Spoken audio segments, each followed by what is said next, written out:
नमस्कार, जुन्नर टाइम्स मध्ये सर्व प्रेक्षकांचं स्वागत। आज 21 तारीख आहे आणि आज आता 10 वाजलेले आहेत आणि शेतकरी मोर्चाचं या ठिकाणी आयोजन करण्यात आलेलं आहे।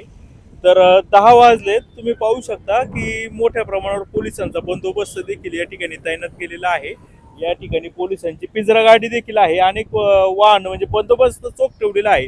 अजून तरी काही शेतकऱ्यांची इकडं जास्त प्रमाणात आलेले दिसत नाहीये, परंतु हळूहळू मोटरसायकलीवर किंवा आपल्या चारचाकी वाहनामध्ये 2-4 शेतकरी असे येत आहेत। मला वाटतं का किमान या ठिकाणी 2000 पेक्षा जास्त शेतकरी येण्याची अपेक्षा आहे।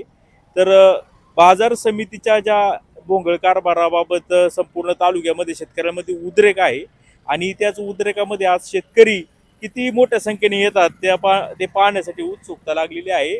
जशा घडामोडी घडतील तसं जुन्नर टाइम्सच्या माध्यमातून सर्व याचा व्हिडिओ हा लाईव्ह आपल्याला दाखवण्यात येणार आहे। जास्तीत जास्त आपण शेअर करावा। जुन्नर टाइम्स जुन्नर।